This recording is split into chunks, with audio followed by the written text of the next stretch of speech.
അസ്സലാമു അലൈക്കും വറഹ്മത്തുള്ളാഹി. 4ാം ക്ലാസ്സിലെ വിദ്യാർത്ഥികളെ, ഇന്ന് നമ്മൾ പഠിക്കാൻ പോകുന്നത് 8ാമത്തെ പാഠമാണ്. 8ാമത്തെ പാഠത്തിൽ പ്രധാനമായും നമ്മൾക്ക് പഠിക്കാനുള്ളത് ദമീറുകളെ കുറിച്ചാണ്. ദമീറുകൾ അഥവാ അവൻ, അവൾ എന്നതിനെ സൂചിപ്പിക്കുന്ന സൂചനാനാമങ്ങളെക്കുറിച്ചാണ് നമ്മൾ പഠിക്കുന്നത്. അതിന് ദമീറുകൾ എന്നാണ് പറയുക. അതിന് ഹുവ എന്നാണ് പറയുക, അവൻ. ഹിയ എന്നാണ് അവൾക്ക് പറയുക. പക്ഷെ അതിൻ്റെ വ്യത്യസ്ത രൂപങ്ങളുണ്ട്. അതിനെ ചുരുക്കി പറയും. ഹിയ എന്നതിന് ഹ എന്നും ഹുവ എന്നതിനെ ചുരുക്കിയിട്ട് ഹു എന്നൊക്കെ പറയും. ആ രീതിയാണ് നമ്മൾ ഈ പാഠത്തിൽ പഠിക്കുന്നത്. നോക്കൂ, ബിസ്മില്ലാഹിർ റഹ്മാനിർ റഹീം. അദ്ദറസുത്താമിനു 8ാമത്തെ പാഠം. ഉഹിബ്ബുഹ കസീറൻ, അതിനെ ഞാൻ വല്ലാതെ ഇഷ്ടപ്പെടുന്നു. ലേ ഖിത്തത്തുൻ സഗീറത്തുൻ, എനിക്കൊരു ചെറിയ പൂച്ചയുണ്ട്. ഇസ്മുഹാദിൻ്റെ പേര് നൂനു എന്നാണ്. കണ്ട, ഹ. ഹുവ എന്നായിരുന്നു വേണ്ടത്, അതിനെ ഹ എന്ന് ചുരുക്കി പറയുന്നു. ലൗനുഹ, അതിൻ്റെ നിറം. ഇത് മുത്തസിലായ ദമീർ എന്നും ഇതിന് പറയും. ലൗനുഹ, അതിൻ്റെ നിറം. അബിയതു, വെളുത്തതാണ്. ലഹ, അതിനുണ്ട്. ദൈലുൻ തവീലുൻ, നീളമുള്ള വാല്. വലഹ ഉദിനാനി കസ്വീറത്താനി, ചെറിയ 2 ചെവികൾ. ഉദിനാനി 2 ചെവികൾ. വലി, എനിക്കുണ്ട്. അഹുൻ സഈറുൻ, ചെറിയ ഒരു സഹോദരൻ. യംഷി, അവൻ നടക്കുന്നു. വറാഅഹ, അതിൻ്റെ പിന്നാലെ. വയൗഹുദഹ, അതിനെ പിടിക്കുന്നു. തുഹിബ്ബു നൂനു, നൂൻ ഇഷ്ടപ്പെടുന്നു. അൻ തുസാഹിബഹു, അവനോട് കൂട്ടുകൂടാൻ. കണ്ടോ, ഹുവ എന്നതിനെ ചുരുക്കിയിട്ടാണ് ഹു എന്നാക്കി ഒരു പദത്തിൻ്റെ അവസാനത്തിൽ ചേർത്തി കൊടുത്തിരിക്കുന്നത്. വ അൻ തൽഅബ മഅഹു, അതിൻ്റെ കൂടെ കളിക്കാനും ഇഷ്ടപ്പെടുന്നു. അവൻ്റെ കൂടെ കളിക്കാനും ഇഷ്ടപ്പെടുന്നു. തസിബു, ഈ പൂച്ച ചാടും. അഹിയാനൻ, ചിലപ്പോൾ. അലൈഹിയ, അവൻ്റെ മേൽ, അവൻ്റെ ശരീരത്തിലേക്ക്. വ തജ്ലിസു, അതിരിക്കും. അലാ കത്തിഫിഹി, അവൻ്റെ ചുമലിൽ. ഉഹിബ്ബു ഹാ, ഞാൻ അതിനെ ഇഷ്ടപ്പെടുന്നു. കസീറൻ, വല്ലാതെ, കൂടുതലായിട്ട്. ഇനി അടുത്ത പേജ് നോക്കൂ. അടുത്ത പേജ് ഇസ്മുഹ, അതിൻ്റെ പേര് നൂനു എന്നാണ്.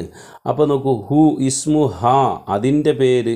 ആ ഹ എന്നത് എന്തിനെയാണ് സൂചിപ്പിക്കുന്നത്? ഹിയ എന്നാണ്. ഇസ്മു ഹിയ എന്നാണ്. അതിനെ ചുരുക്കിയിട്ടാണ് ഇസ്മു ഹ എന്ന് പറയുന്നത്. ലഹ ദൈലുൻ തവീലുൻ, അതിന് നീണ്ട വാലുണ്ട്. ആ ലഹ എന്നത് ഹിയ എന്നായിരുന്നു ഉണ്ടായിരുന്നത്. അപ്പം അത് ലഹ, ആ ഹ എന്നത് ഹിയ എന്നതിനെ ചുരുക്കിയതാണ് ഹ എന്ന്. അപ്പോൾ അത് മുഅന്നസാണ്, സ്ത്രീയെ സൂചിപ്പിക്കാനാണ് ഹ എന്ന് വരിക. തുഹിബ്ബു, അതിഷ്ടപ്പെടുന്നു. അൻ തുസാഹിബഹു, അവനോട് കൂട്ടുകൂടാൻ. ആ ഹു എന്നത് ഹുവ എന്നതിനെ ചുരുക്കിയതാണ് ഹു എന്നത്. തജ്ലിസു അലാ കത്തിഫിഹി, അവൻ്റെ ചുമലിലിരിക്കുന്നു. കത്തിഫിഹി, ഹി എന്നതും ഹുവ എന്നതിനെ ചുരുക്കി പറയുന്നതാണ്. അപ്പോൾ ഹുവയെ സൂചിപ്പിക്കാനാണ് ഹു എന്നും ഹി എന്നും വന്നത്. ഹിയയെ സൂചിപ്പിക്കാനാണ് ഹ എന്ന് വരുന്നത്. ഹുവൻ്റെ ഏതൊക്കെ വകഭേദങ്ങളുണ്ട് എന്നാ, ഹുവയെ ചുരുക്കിക്കൊണ്ട് ഏതൊക്കെ രൂപത്തിൽ ഉപയോഗിക്കുന്ന. ലഹു, ബിഹി, അലൈഹി, ബൈനഹു, യുഹിബ്ബുഹു, ഇതൊക്കെ ഹുവ എന്ന ആ ദമീറിൻ്റെ വ്യത്യസ്ത രൂപങ്ങളാണ്. ഹിയ എന്നതിൻ്റെ വ്യത്യസ്ത രൂപങ്ങൾ നോക്കൂ. ലഹ, ബിഹ, അലൈഹ, ബൈനഹ, യുഹിബ്ബുഹ. ഇനി തസിലുബിൽ മുനാസിബി കമാഫിൽ മിസാലി, ഉദാഹരണത്തിലുള്ളതുപോലെ നമുക്ക് ചേർത്തി കൊടുക്കാം. ഉദാഹരണം ഇവിടെ താഴെയിലാണ്. ഉദാഹരണമായിട്ട് ആ വർക്ക് ചെയ്യാനാണ്. വർക്ക് ചെയ്യുമ്പോൾ ഒരു ഉദാഹരണം അവിടെ കൊടുത്തിട്ടുണ്ട്. ഇയ വാലിദത്തുൻ, അവൾ മാതാവാണ്. ഇനി ഇയ എന്ന് പറഞ്ഞതുകൊണ്ട് ഇനി അവളെക്കുറിച്ച് പറയുമ്പോൾ ഹ എന്ന് പറയണം. അപ്പോൾ ഇബ്നത്തു ഹ, അവളുടെ മകൾ. സഗീറത്തുൻ, ചെറിയ കുട്ടിയാണ്. അപ്പോൾ ഹ എന്ന് വരുന്നത് കൊണ്ടാണ് ഇബ്നത്തു ഹ എന്ന് ആ ഹ സൂചിപ്പിക്കുന്നത് എങ്ങോട്ടാണ്? ഹിയയിലേക്കാണ്, ആ വാലിദത്തിലേക്ക്. അപ്പോൾ ഹിയ വാലിദത്തുൻ, അവൾ മാതാവാണ്. ഇബ്നത്തു ഹ, ആ മാതാവിൻ്റെ മകൾ. സഗീറത്തുൻ, ചെറിയ കുട്ടിയാണ്. ഇനി നമുക്ക് മുകളിൽ നിന്ന് തുടങ്ങാം. ഹുവ താലിബുൻ, അവൻ വിദ്യാർത്ഥിയാണ്. അപ്പോൾ ഹുവ വന്നതുകൊണ്ട് ഇനി ഹു എന്ന് വരുന്ന പദപ്രയോഗം, സെൻറ്റൻസ് അവിടെ ഏതാണ് ഇപ്പുറത്ത് നോക്കിയാൽ മതി. അപ്പോൾ ഹുവ താലിബുൻ, അവൻ വിദ്യാർത്ഥിയാണ്. മദ്റസത്തുഹു, അവൻ്റെ വിദ്യാലയം. കബീറത്തുൻ, വലിയതാണ്. ഇനി ഹിയ ബിന്തുൻ, അവൾ മകളാണ്. അപ്പോൾ ഹിയ ഉപയോഗിച്ചുകൊണ്ട് ഇനി ഹ വരുന്ന പദം അപ്പുറത്തുണ്ടോ നോക്കുക. അപ്പോൾ നോക്കൂ, ഹിയ ബിന്തുൻ, അവൾ എന്താണ്? പെൺകുട്ടിയാണ്. ബൈത്തു ഹാ ജമീലുൻ, അവളുടെ വീട് ഭംഗിയുള്ളതാണ്. ഇനി ഹുവ സാരിയുൻ, അവൻ കർഷകനാണ്. ഹുവ വന്നതുകൊണ്ട് ഇനി അപ്പുറത്ത് ഹു എന്ന പദം ചേർന്ന് വന്നിട്ടുള്ള ഏതെങ്കിലും സെൻറ്റൻസ് ഉണ്ടോ നോക്കുക. അതാക്കണ് മസ്റ ഹു, അവൻ്റെ കൃഷിയിടം കബീറുൻ, വലിയതാണ്. ഇനി അതിൻ്റെ താഴെയുള്ള വർക്ക് നോക്കൂ. നുക്കമ്മിൽ ബിൽ മുനാസിബി, യോജിച്ച ദമീർ കൊടുത്തിട്ട് നമ്മൾ എന്താക്കണം, പൂർത്തിയാക്കണം. അപ്പോൾ നമ്മൾ ഇത്ര നോക്കിയാൽ മതി. പുരുഷനെ കുറിച്ചാണ് പറഞ്ഞിട്ടുള്ളതെങ്കിൽ ഹു ചേർത്തി കൊടുത്താൽ മതിയാവും. സ്ത്രീയെ കുറിച്ചാണ് പറഞ്ഞിട്ടുള്ളതെങ്കിൽ അവിടെ ഹ എന്ന് ചേർത്തി കൊടുത്താൽ മതിയാവും. പുരുഷനാണെങ്കിൽ ഹു ഹി, സ്ത്രീ ആണെങ്കിൽ ഹ എന്ന് ചേർത്തി കൊടുത്താൽ മതി. നോക്കൂ, ജാസിറുൻ ത്വാലിബുൻ, ജാസിർ വിദ്യാർത്ഥിയാണ്. യുഹിബു ഹു, കണ്ടോ, ജാസിറിലേക്ക് ചേർന്ന ഒരു ദമീർ. യുഹിബു ഹു, അവൻ ഇഷ്ടപ്പെടുന്നു. ഉസ്താദു ഹു, അവൻ്റെ ഉസ്താദ്. ഇനി നാസിറത്തു ബിന്തുൻ, നാസിറ എന്ന് പറയുന്നത് ഒരു പെൺകുട്ടിയാണ്. നാഷിതത്തുൻ, നല്ല ബുദ്ധിമതിയായ നല്ല ഉന്മേഷവതിയായ പെൺകുട്ടിയാണ്. ബൈത്തു ഹാ എന്നാണ് പറയുക, കാരണം അവിടെ നാസിറ പെൺകുട്ടിയായതുകൊണ്ട്. ബൈത്തു ഹാ, അവളുടെ വീട് ഫിൽ കറിയത്തി, ഗ്രാമത്തിലാണ്. ഇനി അൽ ഹിറത്തു, പൂച്ച, അത് മുഅന്നസാണ്. കാരണം എന്താണ്, അതിന് ഹാത്ത ഉണ്ട് ആ പദത്തിൻ്റെ അവസാനത്തിൽ. ഒരു ഇസ്മിൻ്റെ അവസാനത്തിൽ ഹാത്ത വരുമ്പോൾ അത് മുഅന്നസായിരിക്കും. അപ്പോൾ അൽ ഹിറത്തു, പൂച്ച. സഗീറത്തുൻ, അത് ചെറുതാണ്. ദൈലു ഹു എന്ന് പറഞ്ഞാൽ തെറ്റാണ്. ദൈലു ഹാ, അതിൻ്റെ വാല് ജമീലുൻ, ഭംഗിയുള്ളതാണ്. ഇനി ഇന്ദി കലമുൻ, എൻ്റെ അടുക്കൽ പേനയുണ്ട്. അപ്പോൾ കലമു മുദക്കറാണ്, പുരുഷനാണ്, കാരണം അവസാനത്തിൽ താ ഇല്ലല്ലോ. അപ്പോൾ കലമുൻ, പേന, എൻ്റെ അടുക്ക് പേനുണ്ട്. തൂലുഹു, ആ പേനയുടെ നീളം കബീറുൻ, വലിയതാണ്. അപ്പോൾ എന്താണ്, ഒരു പുരുഷനെ സൂചിപ്പിക്കുന്നതിനൊക്കെ ഹു എന്നോ ഹി എന്നേ വരുള്ളൂ. സ്ത്രീ ആണെങ്കിൽ ഹാ എന്നും. ഇനി ഫാത്തിമത്തു സദീഖത്തി, ഫാത്തിമൻ്റെ കൂട്ടുകാരാണ്. അപ്പോൾ ഫാത്തിമ വന്നതുകൊണ്ട് ഹാ കിട്ടണം. ലഹ സയ്യാറത്തുൻ എന്നാണ് വേണ്ടത്, അവൾക്ക് കാറുണ്ട്. ഇനി അടുത്ത പേജ് മറിക്കും. വളരെ രസകരമായ രൂപത്തിലാണ് ആദ്യത്തെ വർക്ക് വരുന്നത്.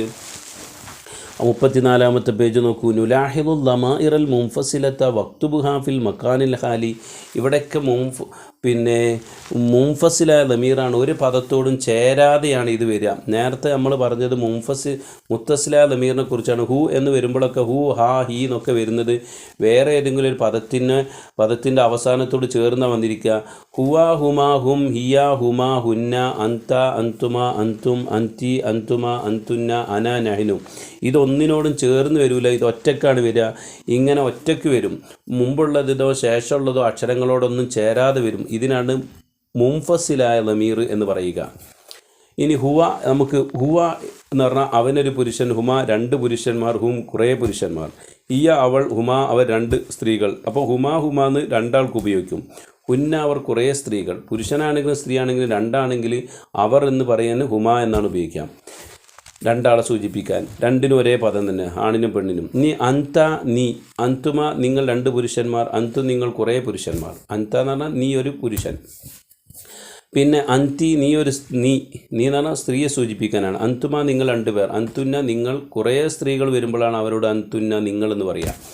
അപ്പോൾ അവിടെ രണ്ട് സ്ത്രീകളെയും രണ്ട് പുരുഷന്മാരെയും നേരെ മുന്നിൽ നിർത്തി പറയുമ്പോൾ രണ്ടാളോട് നിങ്ങൾ രണ്ടുപേർ എന്ന് പറയാൻ അന്തുമ എന്ന് തന്നെയാണ് ഉപയോഗിക്കുക. അന ഞാൻ, ആണായാലും പെണ്ണായാലും അന എന്ന് തന്നെ ഉപയോഗിക്കുക. നെഹ്നു ഞങ്ങൾ, അത് സ്ത്രീക്കും പുരുഷനും അങ്ങനെ തന്നെയാണ് ഉപയോഗിക്കുക. ഇനി അത് ഇപ്പോൾ 14 ഉള്ളത്. അപ്പോൾ അത് ഇങ്ങോട്ട് ചേർക്കണം. ഹുവ കൊടുത്തിക്കണം. ഇനി ഏതൊക്കെ വേണം? ഹുമാ, ഹും. ഇനി ഹുമായുണ്ട്, അപ്പുറത്തുള്ള ഇല്ല. അപ്പോൾ ഏതായിരിക്കും? ഹിയ ഹുമാ ഹുന്ന, ഹിയയും ഹുന്നയും. ഇനി ഇപ്പുറത്ത് അന്തുന്ന മാത്രമേ ഉള്ളൂ, ബാക്കി 5 ഒഴിവാണ്. അപ്പോൾ അവിടെ എങ്ങനെയാണ്? അന്ത, അന്തുമ, അന്തും, അന്തി, അന്തുമ, അന്തുന്ന. ഇനി താഴെ ഉള്ളതും വിട്ടുപോയിട്ടുണ്ട്. അന, നഹ്നു. ഇനി ഇപ്പുറത്ത് നോക്കൂ. നുലാഹിദുൽ ദമാഇറൽ മുത്തസില, ചേർന്ന് വന്ന ദമീറിന് ഒന്നുകൂടി നമ്മൾ ശ്രദ്ധിക്കാനാണ് പറഞ്ഞത്. ബൈത്തുഹു, ബൈത്തുഹുമ. കണ്ടില്ലേ? ഇവിടെ ഹുമ എന്നത് മുത്തസിലായി വന്നിരിക്കുന്നത്. ബൈത്തുഹു, ബൈത്തുഹുമ, ബൈത്തുഹും. കണ്ടില്ലേ? അപ്പോൾ ഈ ദമീർ തന്നെ മുത്തസിലായിട്ട് വരും, മുൻഫസിലായിട്ടും വരും. മുത്തസിലായി വന്നതിൻ്റെ ഉദാഹരണമാണ് ഇവിടെ കാണിക്കുന്നത്. ബൈത്തുഹു അവൻ്റെ വീട്, ബൈത്തുഹും ആ രണ്ടാളെ വീട്, ബൈത്തുഹും അവരുടെ വീട്. ഇനി ബൈത്തുഹ അവളുടെ വീട്, ബൈത്തുഹുമ അവർ രണ്ടുപേരുടെ വീട്, ബൈത്തുഹുന്ന അവരുടെ വീട് സ്ത്രീകളുടെ. ബൈത്തുക്ക നിൻ്റെ വീട്, ഒരു പുരുഷനോട് പറയുമ്പോൾ ബൈത്തുക്കുമാ നിങ്ങൾ രണ്ടുപേരുടെ വീട്, ബൈത്തുക്കും നിങ്ങളുടെ വീട്, അതൊക്കെ പുരുഷനോട്. ഇനി സ്ത്രീയോട് പറയുമ്പോഴോ ബൈത്തുക്കി നിൻ്റെ വീട്, ബൈത്തുക്കുമാ നിങ്ങൾ രണ്ടുപേരുടെ വീട്, ബൈത്തുക്കുന്ന നിങ്ങളുടെ വീട്, ബൈത്തി എൻ്റെ വീട്, ആണായാലും പുരുഷനായാലും സ്ത്രീ ആയാലും, ബൈത്തുന ഞങ്ങളുടെ വീട്. ഇനി മിൻഹു മിൻഹുമാ മിൻഹും, മിൻഹു അവനിൽ നിന്ന്, മിൻഹുമാ രണ്ടുപേരിൽ നിന്ന്, മിൻഹും അവരിൽ നിന്ന്, ഒക്കെ പുരുഷന്മാരോടാണ്. ഇനി സ്ത്രീയോടാവുമ്പോൾ മിൻഹ അവളിൽ നിന്ന്, മിൻഹുമാ അവർ രണ്ടുപേരിൽ നിന്ന്, മിൻഹുന്ന അവരിൽ നിന്ന്. ഇനി നേരിട്ടൊരു പുരുഷന്മാരോട് സംസാരിക്കും. മിങ്ക നിന്നിൽ നിന്ന്, മിങ്കുമ നിങ്ങൾ രണ്ടുപേരിൽ നിന്ന്, മിങ്കും നിങ്ങളിൽ നിന്ന്. ഇനി സ്ത്രീയോടാകുമ്പോൾ മിങ്കി നിന്നിൽ നിന്ന്, മിങ്കുമ നിങ്ങൾ രണ്ടുപേരിൽ നിന്ന്, മിങ്കുന്ന നിങ്ങളിൽ നിന്ന്, മിന്നി എന്നിൽ നിന്ന്, മിന്ന ഞങ്ങളിൽ നിന്ന്. ഇതൊക്കെ എന്താണ്? പിന്നെ ലമീറുകളാണ്. ഈ മിന്നി മിന്ന എന്നൊക്കെ ആണും പെണ്ണാകുമ്പോഴൊക്കെ അങ്ങനെ തന്നെ പറയാം. ഇനി നക്തബുൽ ദമായിറൽ മുത്തസില കമാഫിൽ മിസാലി, ഉദാഹരണത്തിലുള്ളതുപോലെ നമ്മൾ മുത്തസിലാണ് ചേർന്ന് വന്ന ദമീറുകൾ എഴുതണം. വനുബദ്ദിലു നസറ ഇല ഫഅല, എന്നിട്ട് എന്താക്കണം? നസറ എന്ന പദമാണ് ഇവിടെ ഉദാഹരണമായിട്ട് കൊടുത്തിരിക്കുന്നത്. അതിന് പകരമായിട്ട് ഫഅലയിലേക്ക് മാറ്റണം. നോക്കൂ, നസറഹു അവനെ സഹായിച്ചു, നസറഹുമ അവർ രണ്ടുപേരെ സഹായിച്ചു, നസറഹും അവരെ സഹായിച്ചു, നസറഹ അവളെ സഹായിച്ചു, നസറഹുമ അവർ രണ്ടുപേരെ സഹായിച്ചു, നസറഹുന്ന അവരെ സ്ത്രീകളെ സഹായിച്ചു, നസറക്ക നിന്നെ പുരുഷനെ സഹായിച്ചു, നസറക്കുമ നിങ്ങൾ രണ്ടുപേരെ സഹായിച്ചു, നസറക്കും നിങ്ങളെ സഹായിച്ചു, നസറക്കി നിന്നെ സഹായിച്ചു സ്ത്രീയോട്, നസറക്കുമ നിങ്ങൾ രണ്ടുപേരെ സഹായിച്ചു, നസറക്കുന്ന നിങ്ങളെ കുറേ സ്ത്രീകൾ അല്ലേ, നിങ്ങൾ കുറേ സ്ത്രീകളെ സഹായിച്ചു, നസറനി എന്നെ സഹായിച്ചു, നസറന ഞങ്ങളെ സഹായിച്ചു. ഇതെന്താണ്? ഒരു മാദിയായ ഫീലിനോട് എന്താക്കിയതാണ്? മുത്തസിലായി വന്ന ദമീർ എങ്ങനെയാണ് മുത്തസിലായി വരിക എന്ന് കാണിച്ചതാണ്. ചേർന്ന് വരിക, ദമീർ ചേർന്ന് വരുന്നതിന്. വേറിട്ട് വരുന്നത് നമ്മൾ മുകളിൽ പറഞ്ഞിട്ടുണ്ട്. ഇത് ചേർന്ന് വന്നതിനുള്ള ഉദാഹരണമാണ്. ഫീലിനോട് ചേർന്ന് വരിക, ഒരു ക്രിയയോട്. ഇനി ഇപ്പുറത്ത് നമ്മൾ ഫഅലയോട് ദമീർ ചേർത്തിട്ട് പറയും എങ്ങനെയാണ്? ഫഅലഹു ഫഅലഹുമാ ഫഅലഹും, ഫഅലഹ ഫഅലഹുമാ ഫഅലഹുന്ന, ഫഅലക ഫഅലക്കുമാ ഫഅലക്കും, ഫഅലക്കി ഫഅലക്കുമാ ഫഅലക്കുന്ന, ഫഅലനി ഫഅലന. കറക്റ്റായില്ലേ? ഇനി അടുത്ത പേജ് നോക്കൂ. വളരെ എളുപ്പത്തിൽ നമുക്ക് ചെയ്തു പോകാൻ പറ്റുന്നതാണ്. നുമയ്യിസു ദമാഇറൽ മുത്തസിലത വൽ മുൻഫസിലത മിനൽ ആതിയത്തി വനക്തുബുഹ ഫിൽ ഖാന. ഇവിടെ മുൻഫസിലും മുത്തസിലായ ദമീറുകളെ വേർതിരിച്ചെഴുതാനാണ്. മുത്തസിലായ ദമീർ എന്ന് പറഞ്ഞാൽ ഒരു പദത്തോട് അല്ലെങ്കിൽ ഒരു അക്ഷരത്തോട് ചേർന്ന് വന്നിരിക്കും. മുൻഫസിൽ പറഞ്ഞാൽ ചേരാതെ വേറിട്ട് വന്നിരിക്കും ആ ദമീർ. ഉദാഹരണത്തിന് ഫസ്റ്റ് തന്നെ അന ത്വാലിബ്, ഞാൻ വിദ്യാർത്ഥിയാണ്. അവിടെ അന ഞാൻ, അതൊരു ലമീറാണ്. ഞാൻ എന്ന സൂചന നാമം കൊടുക്കുക. അന ഞാൻ എന്ന് പറഞ്ഞത് ആരോടും അന എന്നുള്ള പദം ചേർന്നിട്ടില്ല. അന വേറെ തന്നെ, രണ്ട് അക്ഷരങ്ങൾ വേറെ തന്നെ നിൽക്കുകയാണ്. അപ്പോൾ അത് മുൻഫസിലായ ലമീർ പെടും. ഇസ്മി എൻ്റെ പേര് ഹാമിദുൻ, ഹാമിദ് എന്നാണ്. ഇസ്മി എൻ്റെ പേര് ഹാമിദുൻ, ഹാമിദ് എന്നാണ്. ഉവ ഉസ്താദുൻ അവൻ ഉസ്താദാണ്. അപ്പോൾ ഹുവ എന്നത് ഒന്നിനോടും ചേരാതെ അവിടെ വന്നിട്ടുണ്ട്. ഹുവ എന്നത് ചേരാതെ വന്നിട്ടുണ്ട്. അപ്പോൾ ഹുവ എന്നത് എന്താക്കാം? അവിടെ മുൻഫസിലായ ദമീറിൽ ചേർത്താം. ഇസ്മുഹു അവൻ്റെ പേര്, ഇസ്മുഹു അവൻ്റെ പേര്, ഇസ്മുഹു അവൻ്റെ പേര് എന്ന് പറയുമ്പോൾ ആ ഹു എന്താണ്? ഇസ്മുഹു എന്നുള്ളിടത്തുള്ള ഹു മുത്തസിലായ ദമീർ ചേർത്തി കൊടുക്കണം. പിന്നെ യുഹിബുഹു ആ ഹുവും മുത്തസിലാണ്, ചേർന്നിട്ടുണ്ട് യുഹിബുവിനോട്. അപ്പോൾ അതും മുത്തസിലായ ദമീർ എഴുതി കൊടുക്കുക. തുല്ലാബുഹു അവൻ്റെ വിദ്യാർത്ഥികൾ, അപ്പോൾ ആ ഹു എന്ന് തുല്ലാബുഹു എന്നുള്ളിടത്ത് ഹു മുത്തസിലായി വന്നു. നെഹനു മുസ്ലിമൂന ഞങ്ങൾ മുസ്ലിമീങ്ങളാണ്, നെഹനു ഞങ്ങൾ, അത് ദമീറാണ്, പക്ഷേ അത് ചേർന്ന് വന്നിട്ടില്ല. അപ്പോൾ അത് മുൻഫസിലിൽ എഴുതി കൊടുക്കണം. നബിയുന ഞങ്ങളുടെ നബി, നബിയുന ഞങ്ങളുടെ നബി, അതെന്താണ്? ആ നാ എന്നുള്ളത് മുത്തസിലായ ദമീറിൽപ്പെട്ടതാണ്. മുഹമ്മദും സല്ലല്ലാഹു അലൈഹി വസല്ലമയാണ്. അനീസത്തു അനീസ ഹിയ അവൾ, ഹിയ ആരോടും ചേർന്നിട്ടില്ല, മുൻഫസിലിൽ എഴുതി കൊടുക്കണം. മുജ്തഹിദത്തും നല്ല പരിശ്രമശാലിയാണ്. തുഹിബുഹ അവളെ ഇഷ്ടപ്പെടും. അപ്പോൾ തുഹിബുഹ ഹ എന്നത് എന്താണ്? മുത്തസിലായ ദമീറാണ്, അത് മുത്തസിൽ എഴുതി കൊടുക്കണം. ഉഹ്തുഹ അവളുടെ സഹോദരി, അപ്പോൾ ഹ അതവിടെ ചേർന്ന് വന്നു. അപ്പോൾ അതും മുത്തസിൽ ചേർത്തി കൊടുക്കണം. യാ മിദ്ലാജു മിദ്ലാജെ അന്തനി, ഇത് മുൻഫസിലാണ്, ഒന്നിനോടും ചേർന്നിട്ടില്ല. അപ്പോൾ അതെന്താക്കണം മുൻഫസിൽ. അന്ത എന്നുള്ളത് മുൻഫസിലാണ്. നീ ഫായിക്കും ഫി സൊഫിക്ക, നിൻ്റെ ക്ലാസ്സിൽ നീ എന്താണ് ഏറ്റവും ഉയർന്നു നിൽക്കുന്ന ആളാണല്ലേ. അപ്പോൾ എന്താണ് സൊഫിക്ക ക, അത് മുത്തസിൽ ചേർത്തി കൊടുക്കണം. ഇനി നെക്റഉ മിനൽ ഖുർആനി വ നക്തശിഫു, ഖുർആൻ ഓതുക, താഴെയുള്ള 4 ആയത്തുകൾ ഓതി നോക്കിയിട്ട് ഇതിൽ നിന്ന് ഹു ഹി ഹ ഹുവ ഇത് കണ്ടെത്തിയിട്ട് അതിൻ്റെ താഴെ വരക്കുക. മാ അഗ്ന അൻഹു മാലുഹു, കണ്ടേ, അൻഹു ഹു അതിൻ്റെ അടിയിൽ വരക്കുക. മുത്തസില ദമീറാണ്. മാലുഹു അവിടെ ഹു, ആ ഹൂവിൻ്റെ അടിയിലും വരച്ചു വെക്കുക, കാരണം അത് മുത്തസില ചേർന്ന് വന്നതാണ് അതിനോട്.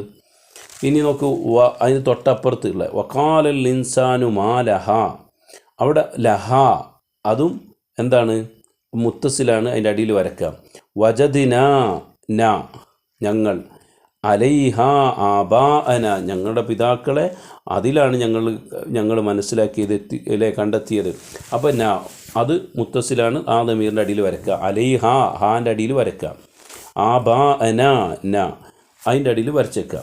അപ്പോൾ താബ അലൈഹി ഇന്നഹു തവ്വാബുർ റഹീം, അപ്പോൾ അലൈഹി എന്നതിൻ്റെ അടിയിൽ വരച്ചേക്കുക. പിന്നെ അതൊക്കെ മുത്തസിലാണ്, ചേർന്ന് വന്നിരിക്കുന്നത്. ഇന്നഹു ആ ഹൂവിൻ്റെ അടിയിലും വരച്ചേക്കുക. ഹുവ തവ്വാബ്, ആ ഹുവ മുൻഫസിലാണ് അല്ലേ, ഒന്നിനോടും ചേരാതെ വന്നിരിക്കുന്നത് അവൻ. അപ്പോൾ അതിൻ്റെ അടിയിലും വരച്ചു വെച്ചേക്കുക. അതോടുകൂടി പാഠത്തിൻ്റെ പ്രധാന ഭാഗങ്ങളെല്ലാം അവസാനിച്ചു, 99%. ഇനി നമ്മൾ എന്താക്കുക, ദമീറുകൾ മുത്തസിലായി വന്നതിൻ്റെ ചില ഉദാഹരണങ്ങൾ കൊടുത്തിട്ടുണ്ട്, അതിൽ കൂടെ ഒന്ന് എഴുതുക തായും മേലും. മിൻഹു മിൻഹുമ മിൻഹും മിൻക മിൻകുമ മിൻകും മിന്നി എന്താക്കുക, അതോടെ എഴുതി കൊടുക്കുക. അപ്പോൾ അതോടുകൂടി നമ്മളെ പാഠം എന്താക്കി കഴിഞ്ഞു. നിങ്ങൾക്ക് ഇഷ്ടപ്പെട്ടെങ്കിൽ നിങ്ങളുടെ കൂട്ടുകാർക്കൊക്കെ അയച്ചു കൊടുക്കുക കേട്ടോ. പറ്റുമെങ്കിൽ ഒന്ന് സബ്സ്ക്രൈബ് ചെയ്യണേ.